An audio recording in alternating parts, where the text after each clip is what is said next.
politique, culture, santé, économie, bien-être, éducation, environnement. Tangori Média, le portail de la communauté Safi sur le net. Tangori Média, bundaning Safi ci internet. am internet yi ñi bàyyi xel ci Tangori Média ñu ngi leen di nuyu bu baax a baax di am mbégte ak contentement comme ça su nekk di jàkkaarloog yéen ci seen émission bi nga xamante ne yéen a ko bëggal seen bopp yéen a ko tàmmul seen bopp muy seen émission nañ ko waxtaanee. nañ ko waxtaanee nag comme ni ngeen ko xamee dañuy waxtaanee lépp li nga xamante ne dafay laaj société bi lépp li nga xamante ne dafay xew ci biir kër yi dañ ko fiy waxtaanee comme nag réew mi dañ koo bokk. te nit lu mu bokk ak morom ba rek il faut ñu ciy sottante xalaat il faut ñu ciy waxtaan looloo tax rek saa su nekk dañuy am sawarte di leen indil ay thème di leen waxtaanal ñuy sottante li nga xamante ne moom moo di ay xalaat ngir jëmale njaboot gi kanam ngir jëmale kër yi kanam ngir rek di diisoo ngir lépp mën a jëm kanam looloo waral tey sama plateau nañ ko waxtaanee ñu ànd ak ceeg ki nga xamante ne moom moo di Nassy Ndiaye Ba di madame Kadam ànd ceeg ki nga xamante ne moom moo di Khalil borom sama diwaan ngeen ràññee leen bu baax a baax ci kër gi ak liggéey yu mucc ayib yi nga xamante ne moom la ñuy def ci kër gi ñu nar a waxtaanee nag li nga xamante ne moom mooy éducation nag boo ko déggee pàcc bu yaatu la boo xamante ne mën nañ ci waxtaanee ci côté bu nekk waaye tey nag dañuy waxtaanee ci éducation xale yi yar yeeg waajur yi ak doxalin bi nga xamante ne ñu ngi koy gis ci xale yi ñu koy am laataa li nga xamante ne dañuy dugg école wala bokk seen nekkin ci biir kër yi ak seen nekkin bi nga xamante ne moom la ñuy nekk ci biir école yi ci loolu rek damay daal di dalal ki nga xamante ne mooy sama naataango Nassy Ndiaye Ba madame Kadam bàyyi ko mu nuyoog ñi nga xam ne ñoo ñuy seetaan ci Tangori Média Nassy nuyu naa la. Saliya maa ngi lay fay bu baax a baax mbokk internet yi safoo Tangori Média maa ngi leen di nuyu di leen ziar di leen wax ne ñi ngi amaat kontaan te dellu si fii si émission bi comme ni que sama naataango Saliya waxee di leen xamal ne rek benn nen bu ko ay nit bokk duñ ko omelette duñ ko baxal dañ koy mayonnaise rek ku ne tapp soos moo tax tey ñu indi suñu plateau bi fas yéene jàkkaarloo ak yéen rek daal di waxtaan ak yéen. mu ngi noonu daal di waxtaan ak yéen ci li nga xamante ne moom lañu annoncé léegi muy seen thème di waxtaane li jëm ci wàllu éducation ba tey rek comme ni ma leen ko waxee Khalil Seck mu ngi ci plateau bi borom sama diwaan ngeen miin ko lool ci kër gi Khalil maa ngi lay nuyu. salaamaaleykum Saliya maa ngi lay nuyu bu baax a baax. salaamaaleykum chers internautes waa tundu Saafeen maa ngi leen di ziare bu baax a baax maa ngi beral loxo waa diaspora bi man la Khalil Seck borom sama diwaan maa ngi rafetlu bu baax a baax émission bi. di beral loxo sama jigéen yi Saliya ak Nassy Ndiaye Ba. ayca bu ñu noonu nuyoo bi am na solo ak ni nga nuyoo itam waa diaspora bi di leen wax ne ñoom dañoo bokk si ñun ndax comme nañu leen ko annoncé dañuy daal di dugg rek ci li nga xamante ne moom moo di débat bi muy waxtaan ci li nga xam ne moom moo di élèves yi ak parents yi ci biir kër gi. Nassy ñu gis ne li nga xamante ne moom moo di waajur ak doomam xale dafa nekk koo xamante ne laataa muy dem école dañ koy préparé xale même bu dul sax école xale ci lépp lu mu nekk rek dañ ko ciy préparé dañ koy waajal laataa moo dugg ci dara ci biir waajal boobu waajur bi dafa am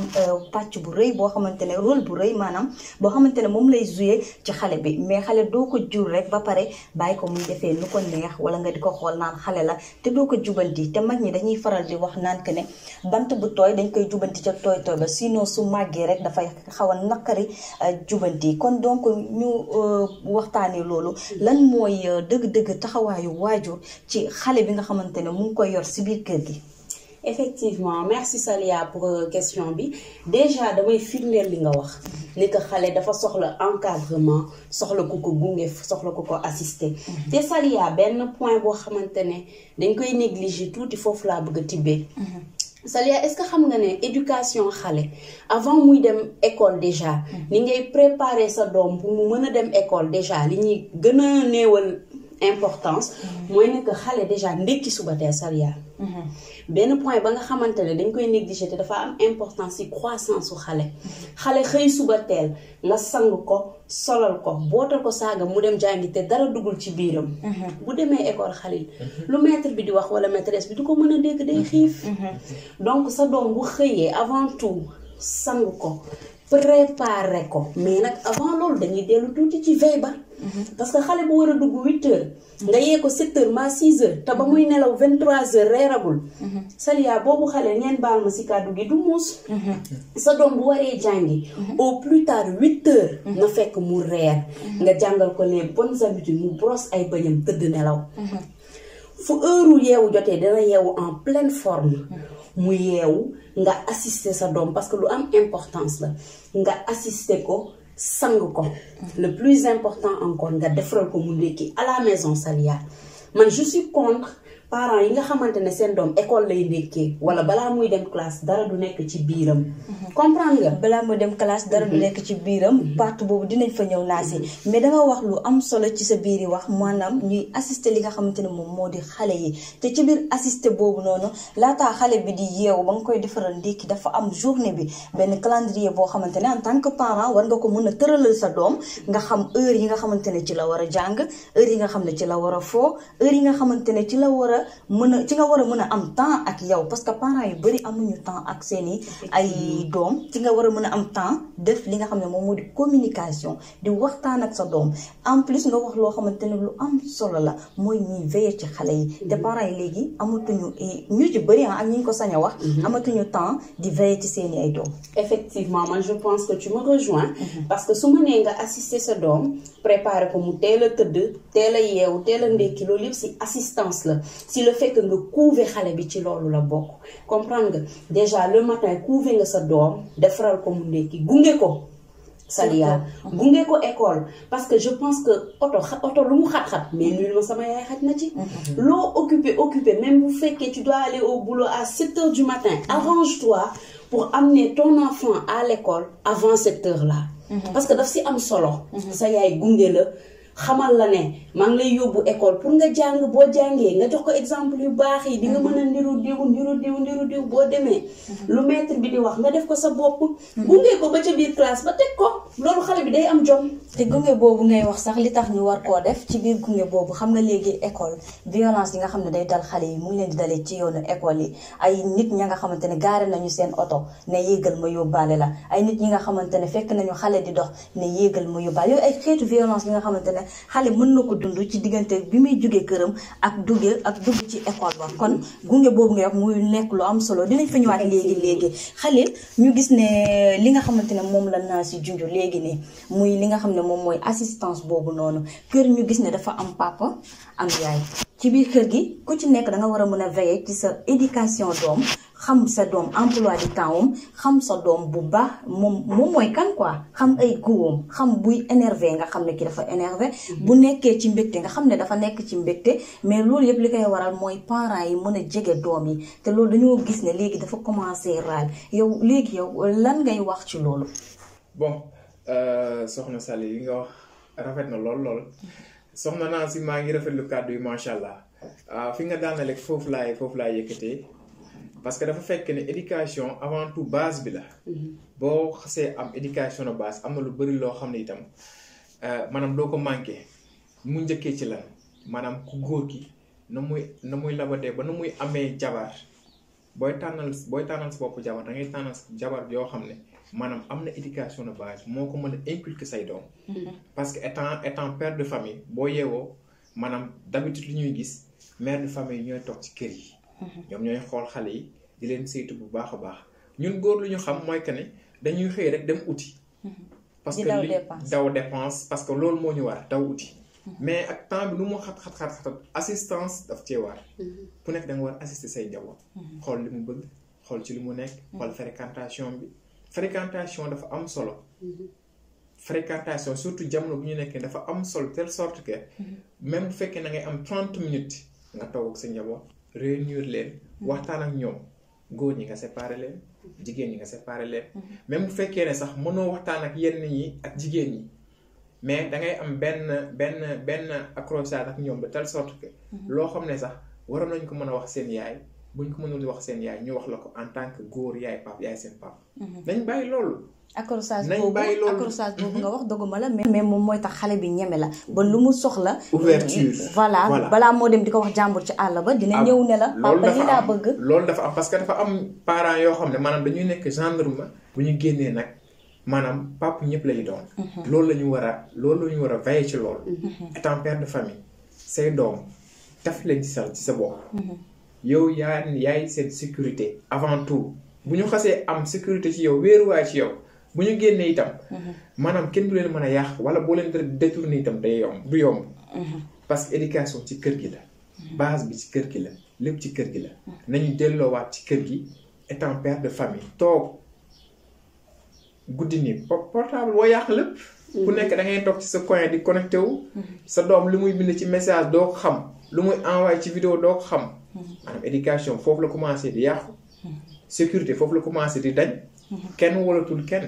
parents yi nag surtout père de famille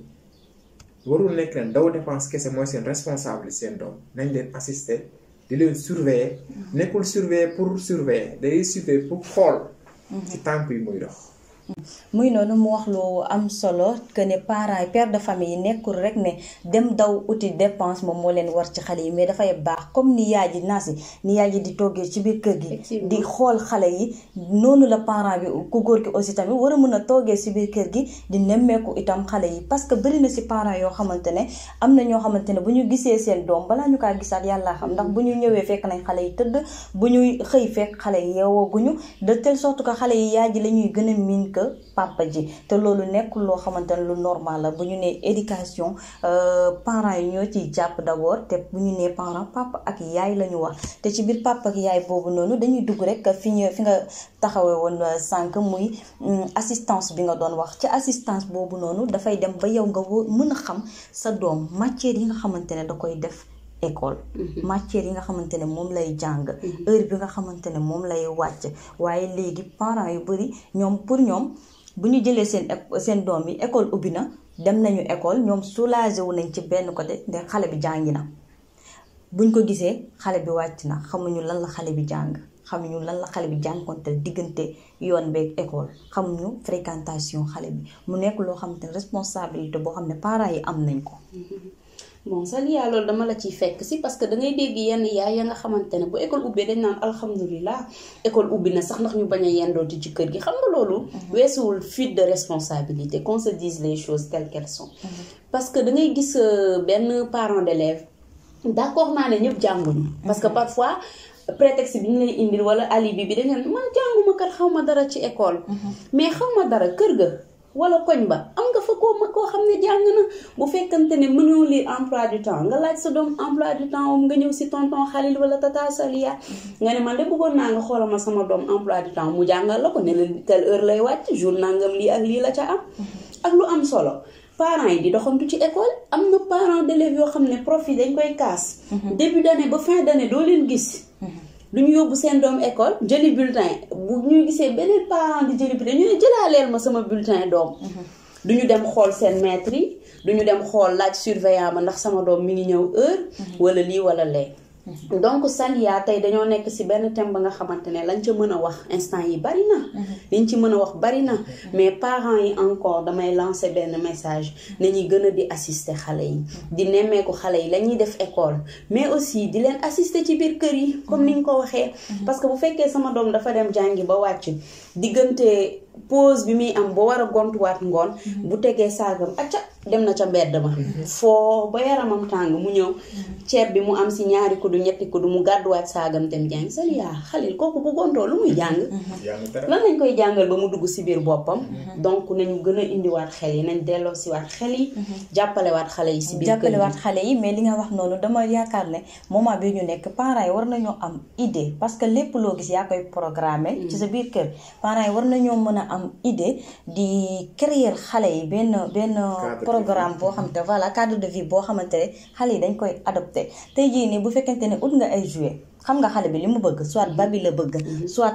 football la bëgg nga créer ko benn jeu boo xamante ne ci lay adopté maanaam bu toogee ba telle heure nga ne ko demal nga foowi ci salle ba wala demal nga foowi ci ëtt bi mu dem foo caaxaan bu dee ay xale ay moromam dañ koy fekk si ñu fekk si ko mu dem foo telle heure nga ne ko heure bii kat am nga ay leçon dama nga réviser sànq li nga wax dafa am solo que ne man jànguma man am na yenn yoo xam ne du ma ko teg que ne parent bi jàngul xamul mais am na yoo xamante ne soxlawul nga dem école pour xam ko yow sa doom day jàng war nga mën a dem soxlawoo pour ne yow mi dew ma école duma xam waruma xam lu sama doom di jàng war nga mën a laajte pour xam war nga mën a topp xale bi di gëstu li muy def war nga mën a xool ñi nga xamante ne ñoom lay àndal ndax lépp dafay dugg ci li nga xamante ne moom moo di àndandoo ndax mënoo di jàng nekk école di ànd ak ñi nga xamante ne bu ñu wàccee dañuy daw cours wala seen heure wàcc du ñu ñibbi seen kër mais dañuy préférer jàdd xam nga yooyu yëpp mën na influencer xale bi mais bu fekkente nag yar bi danga ko jiital ci parents yi ñu am benn cadre ba nga xam ne cadre nañ la ko si biir kër gi yow boo wàccee automatiquement sa xel ci lan lay njëkk a dem damay ñibbi sa xel du nekk ne ci dangay jàdd wala dangay def naka si du noonu di wax parents yi aussi tamit ñu bàyyi xel bu baax a baax assistance bi ñuy wax dañ ciy insister ndax li tax ñu ciy insister mooy que ne mbedd mi dafa bëri ñi nga xamante ne ay dox daja lañu te fu mu nekk nii dëkk bi dafa jaxasoo nit ñee jaxasoo kenn xamatul kan mooy kan yàqkat yi aussi tamit ñu ngi si biir nit ñi ndax dangay gis xale boo xamante ne dara naan bi ñu may violé ci sama bi may jàngi la ma dab ñii naan laan kii daf maa woo may ma xaalis ñaata xale ñoom ñoo fi réer ci seen yoonu école dem seen kenn xamul fan lañu nekk ba tey Sali doguma la mais juste fi nga daanalee rek ay séquences yu bëree bëri muy ñëw mais ba léegi mënuñu ci am solution pour éradiquer loolu mais loolu boo ko seetee bu baax a baax maanaam ci parents yi la parce que man je me suis dit que pourquoi pas jamono yee yàggee ñun ñi bu ñu école bu mu saana ubbi mais suñu yaay ñooñu daan yóbbu ba école jëndal suñuy fourniture jënd suñu lépp jël suñu emploi du temps mais léegi loolu amatul Nancy wax na ko sànq da ngay gis nit di reer nga ne ko boo demee jëlaale ma sama doom bulletin bi mais doo mës a jàkkaarloog professeur bi boo jàkkaarloog professeur bi nan la lay waxee sa qualité yu doom ak say défaut te doo xam sax nag sa doom ci ban matière la gën a fort voilà en plus yow danga ni carrément mosuma toog ci banc école maanaam jànguma boo jàngulee da ngay jege ñi nga xamante ne jàng nañu te la personne le mieux placé pour mu wax la loolu mooy professeur mi nga xamante ne chaque jour muy gis say doom dina xam fan la gën a aaye fi nga xamante ne dañ ko war a renforcer bu aajoo sax am cours de renforcement nga def ko mais ci kaw cours de renforcement yi ci xale yu bëri foofu la ñuy yàqoo ci lan da ngay tàggu dem cours de renforcement dem doxi ba heure bi la neex nga ne sama papa 18h lay wàcc dinaa fexe la tout ba 18h fekk ma ci kër gi mais boo ñëwee jóge cours de renforcement am na moment yoo xam ne nga war a dallu ba tolloo ba pare nga jógaat nekkaat say kaye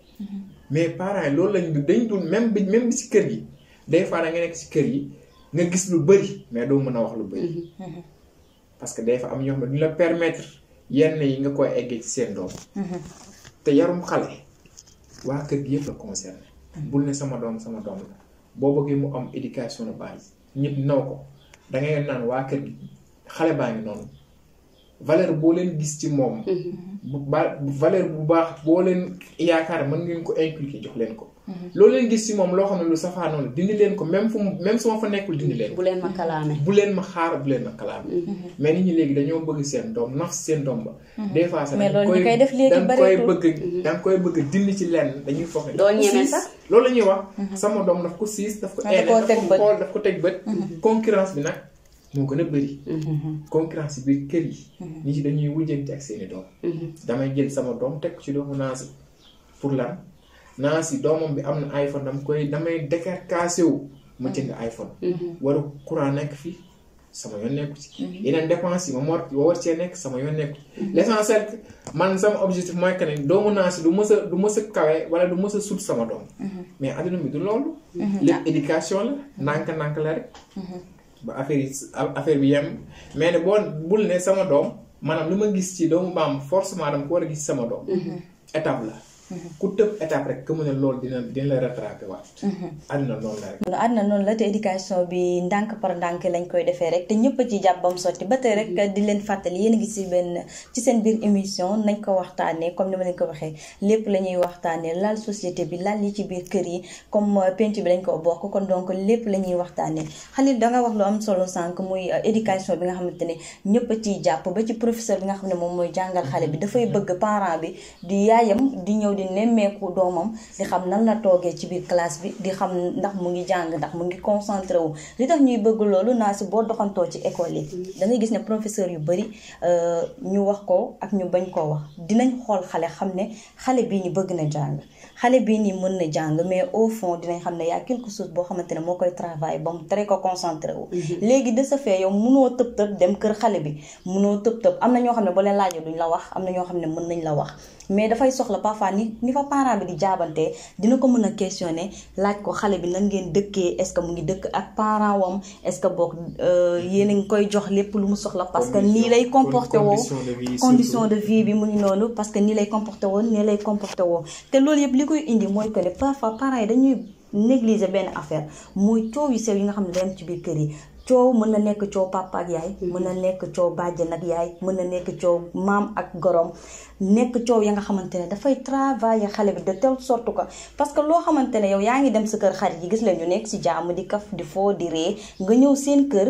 nga fekk sa papa nekk fa benn gendarme voilà affaire bi du dox noonu na lañ koy wax tax du diggante bi du tax yow da ngay am envie am li sa morom yi di am mais parce que xale yi bu ñu génnee dañuy gis mais yow day fekk ne yow amoo loolu wala boog sa papa di toroxal sa yaay nga ciy teg sa bët day tax doo concentré wu école parents yi aussi est-ce que jotul ñu bàyyi xel yenn fee yu sew sewaan yi te xam ne loolu mën na tax xale yi bu ñu demee école duñu concentré wu. merci Salia te gis nga Salia fii nga laal nii daf may permettre ma xuusaat ci am na benn wax bu am solo boo wax sànq mooy ne que xale yi bu ñu wàccee jeux yi ñu leen di jëndal ak par exemple yenn dessin animé yi ñuy seetaan mais Salia est-ce que xam ngeen ne xale yu bëri ils sont devenus violents à cause de yenn dessin animé yu ñuy jouer yu ñuy seetaan wala yenn console de jeu yu ñuy jouer te li ma wax nii c'est psychologiquement prouvé parce que da yenn xam-xam boroom xam-xam yi dañ lay naan xale bu fekkante ne dafa nekk constamment di seetaan ay dessins animés yi nga xamante ne toujours ay jeux de combat la ay catch ay boxe ay jeux de violence l'enfant dans sa tête il devient violent day nekk xale boo xam ne foo ko fekk bu nekkee ak moroomam bëre mooy nekk ci xelam wala xeex wala li mu gis ci télé ba lay bëgg a pratiquer lay reproduire moo tax même ci assistance boobu xool programme yi xale yi di seetaan télé c'est très important buñ ne dessin animé ah mi ke lay seetaan ñu bàyyi non il y a des dessins animés qui font la propagande de certains vices yoo xamante ne dañuy sa doom ni mu koy seetaanee ñi ngi liggéey ci xelam pour bu màggee mel nii wala nee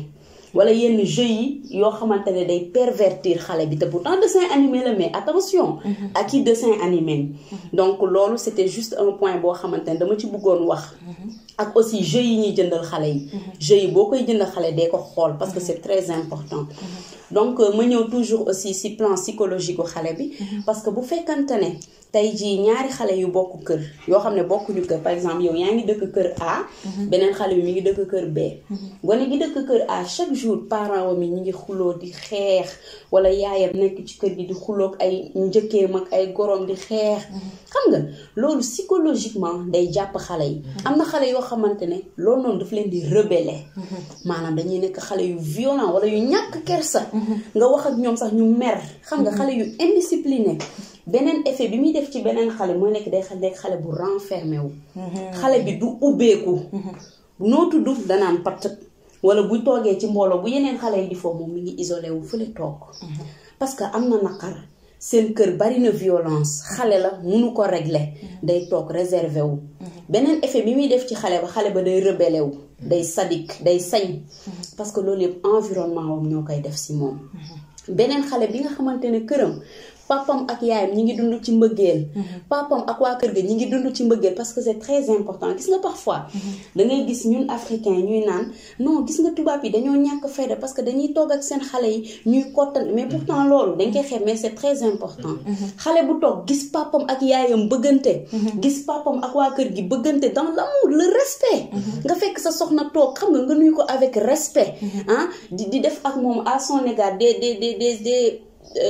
comment dirais-je des gestes d'affection. xale bi xola day affectueux. mooy nekk xale yu bëgg nit yi nga xam dañuy gis ni daw kott la. parce que loolu lañ xam. te aussi yaa ngi koy jàngal su màggee ni mu mën a. merci loolu la ñuy xam. moom lañ loolu la ñuy wax naan xale day refléter. merci. ni miroir di refléter jëmmu nit. exactement loolu la xale di refléter maanaam lu muy gis. maanaam entourage am. français di naan le milieu détermine l'individu. par exemple boo bokkee ci benn milieu boo xam ne. milieu bi dafa trop dense. maanaam da ngay bëgg loo xam ne c'est quelque chose qui est maanaam qui est folklorique. nga bokk ci milieu boo xam ne maanaam ñëpp éducation la ñuy dundee. forcément da ngay bokk ci éducation da nga koy bëgg. da nga koy bëgg par la force parce que ñooñu ñoo lay inculquer valeurs yoo xam ne maanaam. da ngay boo gëstoo da ngay gis genre yi nga xamante ne maanaam ñi jàng nañu ba am seen i diplôme ñi ñu ngi seen liggéey. mais nga nekk xale ñooñu ngay gis. ñooñu ñooy ses références. mais boo bokkee ci kër goo xam ne ku nekk da ngay xëy jàpp sa ñàmbur. wan sa moroom ne man maa la gën a nekk violent. xale bi li loolu moom lay refléter. day foog ne loolu mooy àdduna mooy dund. alors que du loolu. ci cadre éveillé xale rek. wax nga ko sànq. nee nga ay jeux yoo xam ne day pervertir xale. gis nañ ko en pagaille même jeu tablette yi ñu jëndal booy yi. daa am na ay jeux yoo xam ne itam nit ki budul dara bul may sa doom benn liberté nga ne maanaam damay dallu. 15 heures moo jot damay sieste après may nekkaat ci samay activité da ngay jékki-jékki bett ko ci dara. boo ko bettee ngay xam xale bi lan la. parce que xale yi d'habitude dañuy naan xale dafa muus. mais balaa ngay xam xale dafa muus dëggantaan nga bett ko ci loo xam ne maanaam musul xalaat ne di nga ko fa fekk. bu boobu ngay xam qualité xale lan la. xale ak jigéen boo bëggee yàq société ñoom ngay njëkkee. parce que jigéen moo yor kër. mooy tabax kër doom bi bu baaxee maanaam ci jëfinu yaay ji la gis. xale bu yàqoo itam. maanaam fréquentation am la. fréquentation mooy lan ma am sama doom muy fréquente kër goo xam ne nawloowu ma leen ndax la éducation. nawloowu ma leen ndax seen jëf. mais loolu moo manqué recadrer sa doom toog ak moom waxtaan ak moom dóor yarul xale. gëdd yarul xale. xale bi day def loo xam ne dëkk bi yëpp da ciy coow di ci wax. te xale nga koy woon ndànk ci dóor boobu ak gëdd boobu di ngay gis xale bi ñuy gën a dóor mooy gën a ñàkk jot mooy gën a dëgg parce que kii tàmm na ay dóor. parce que dóor ya moo bari ci yaramam ba léegi faaleetu ko. wéy la ba tax na faaleetu ko fi ngeen nekk am na solo mais defe naa ne waxtu bi dañoo tënk. te comme ni ma ko waxee sànq rek ci njëlbéenu wax nee naa leen na. pàcc bi dafa yaatu donc mën nañ ko waxtaanee ci boor bu nekk rek ba tax na fii ngeen daanelee nii muy wàllum dóor di violence bi nga xam ne xale yi ñu ngi koy dund si biir kër yi di wax ne loolu moom mooy tax ñu yar xale yi wala boog tànk dóoroo leen du ñu dégg loolu dinañ ci ñëwaat ci suñu yeneeni débat naa si waxtu bi xoj nañu moo bàyyi la rek nga wax sa dernier mot ci émission bi. waaw Saliya waxtu bi xoj nañu comme li ñuy wax souvent liñ tàmm di wax li duuf ci nag li xajul ci cin li. di leen xamal ne ñu ngi nii de waa Tàngoori Média facette bu ne la ñuy génnee léeg-léeg ñu toog waxtaan ci suñu biir léeg-léeg ñu toog rek bàyyi leen ak kàddu gi. kon ni ko Saliya waxee di remercier Saliya di remercier Khalil mi ma bokkaloon plateau bi. di remercier mbokku internet yi safoo Tàngoori Média parce que tey bu ñu amee fitu toog jàkkaarloo ak yéen ñu ko may. di leen sant di leen gërëm di leen wax ne que ngeen continuer di suivre Tàngoori Média ndax programme yi jeexagul. di leen jaajëfal di leen remercier bu baax a baax. ayca yow si tamit ñu ngi lay jaajëfal bu baax a baax di rafetlu kàddu yi nga xamante ne wàcce nga ko fi am na solo trop Khalil lay tàggatoo.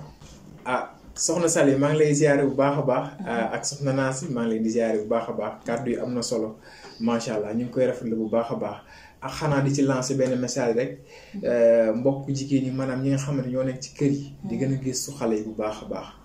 di leen gëstu bu baax a baax di toog ak ñoom di waxtaan ak ñoom fu kenn nekkul.